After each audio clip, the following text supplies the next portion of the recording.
Welcome to installment number 2 of Odd Weekdays of February, where we deconstruct and dissect quotes and quotables about photography from painters and artists and photographers, and in today's case, none of the above. His name is Charles Caffin.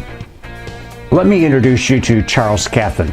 He was, in his day, around 1900, 1910, through the time of his death, shortly before 1920, a famous and beloved art critic. Though I think today I would not consider him an art critic. I think I would more consider him a columnist about art. You see, Charles Caffin's probably to put it the best way, his goal in life was to tear down the barrier between fine art and the masses.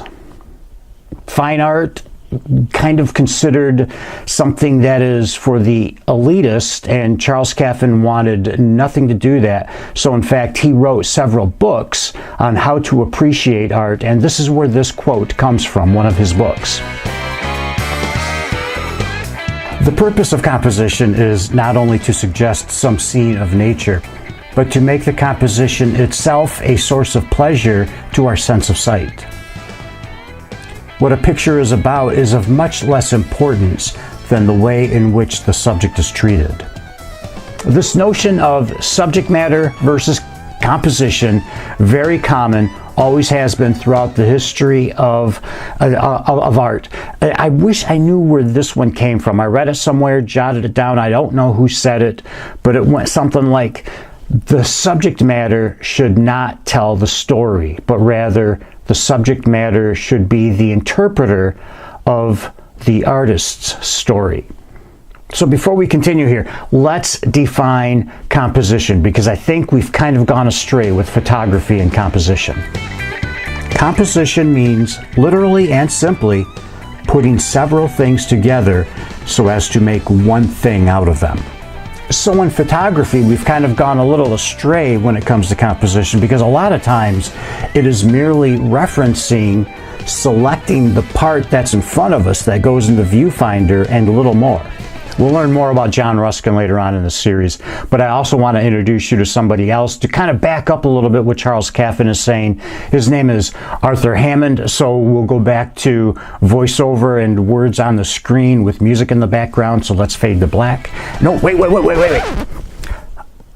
Charles Caffin and his book was written as an introduction to art, specifically paintings, for somebody to appreciate art and fine art.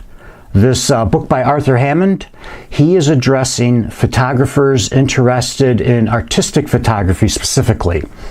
Okay, now we can fade to black, cue music.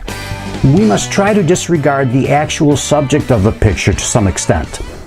We must think of it as a series of shapes and masses of varying tone from which we can select and arrange the material to fill the picture space so that the result will be pleasing in design and the space will be adequately filled.